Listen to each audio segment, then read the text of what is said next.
Timnas Indonesia kembali mendapat sorotan dari FIFA usai insiden diskriminasi dalam laga kualifikasi Piala Dunia 2026 melawan Bahrain. Pertandingan yang berlangsung di Stadion Utama Gelora Bung Karno, 25 Maret 2025 lalu, berujung pada sanksi tegas dari induk organisasi sepak bola dunia itu. FIFA menyebut insiden tersebut melanggar pasal 15 terkait tindakan diskriminatif. Akibatnya, PSSI harus menerima 2 hukuman sekaligus, denda dan pembatasan jumlah penonton di laga kandang berikutnya. Insiden ini menjadi tamparan keras bagi Federasi Sepak Bola Nasional. Anggota Komite Eksekutif PSSI, Arya Sinulinga, menegaskan perlunya evaluasi menyeluruh terhadap perilaku supporter. Berikut ini komentar fans Jepang soal sanksi FIFA untuk Timnas Indonesia. Saya bisa mengerti apabila suatu negara yang tidak melakukan apapun mengeluh, namun sangat lucu bahwa para pendukung Indonesia yang menyanyikan nyanyian diskriminatif malah mengeluh. Apapun yang mereka lakukan, FIFA adalah organisasi yang korup. Bongkar itu. Sanksi FIFA terhadap warga Indonesia dapat dibenarkan. Anda tidak seharusnya memperlakukannya seperti kubis sebagaimana dilakukan beberapa negara. Jika kita hendak melakukan protes, kita juga harus menuntut sanksi yang adil terhadap negara-negara penghasil minyak, seperti Tiongkok dan Korea. Bagaimana dengan Bahrain dan China? Cina dan dunia Arab tidak akan dikenai sanksi serius apapun. Setiap kali mendengar skandal yang melibatkan supporter La Liga dan lain-lain, saya jadi teringat bahwa supporter Jepang termasuk yang terbaik di dunia dalam hal sopan santun. Sepertinya banyak orang yang tidak mengerti apa masalahnya. Mereka hanya akan terus mengulang hal yang sama. Tanpa penonton, ditahan di negara ketiga, dan skorsing. Ini akan meningkat. Penunjuk laser di Bahrain sangat buruk, tetapi ada denda yang dikenakan padanya. Akan tetapi denda yang dijatuhkan sangat rendah, yakni sebesar 1,75 juta yen, sehingga tidak ada artinya.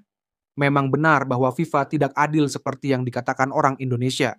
Laser berbahaya bagi pemain, jadi kecuali FIFA memberlakukan peraturan yang lebih ketat, bisnis apapun yang menggunakan pemain akan menjadi tidak berkelanjutan.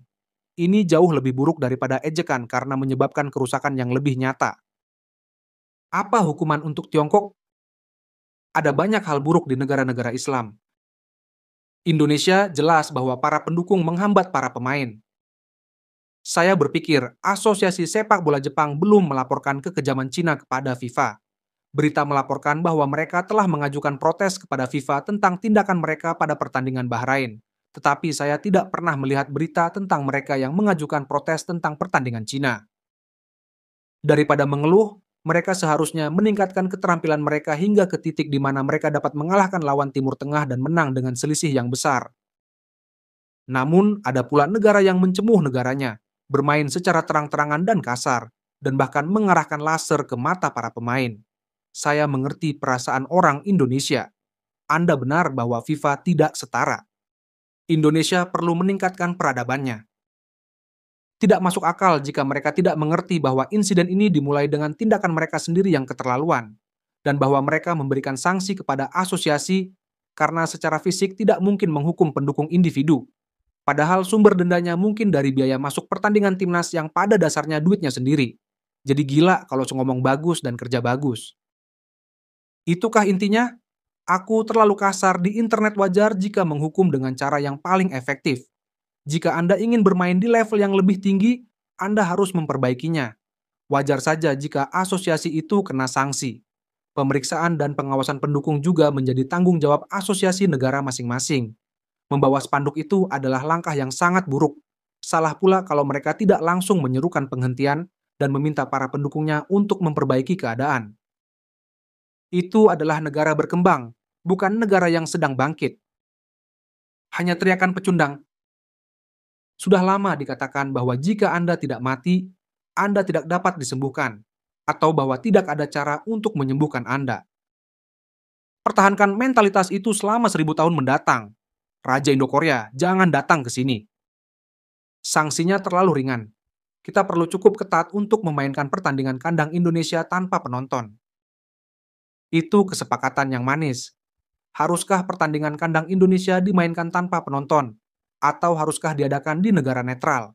Negara rasis tidak punya hak untuk menjadi tuan rumah pertandingan internasional.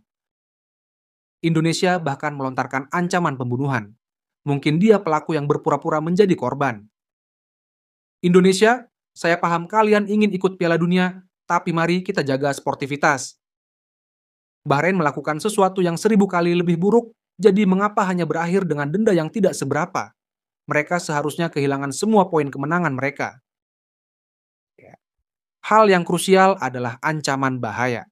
Tidak ada gunanya jika tidak memahami kalimat itu. Indonesia seharusnya lebih banyak mempelajari standar global daripada terobsesi dengan sepak bola.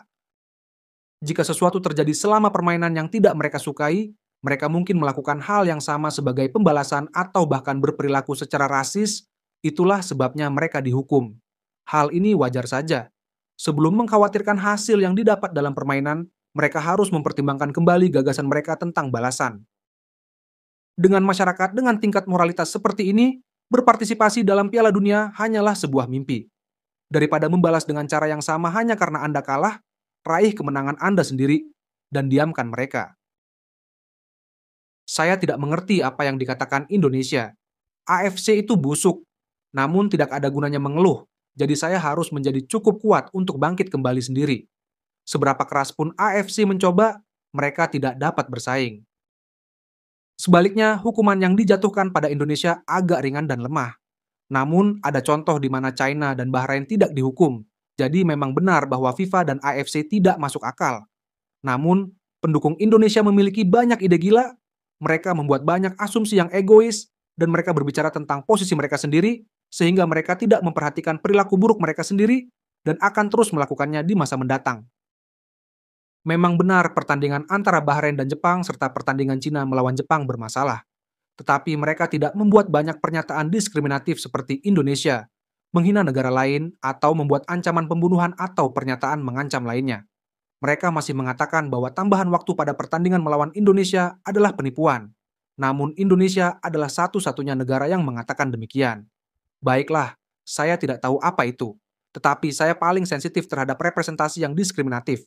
Dan itu adalah fakta yang jelas bahwa saya melakukannya. Jadi saya harus menerimanya sebagai tidak.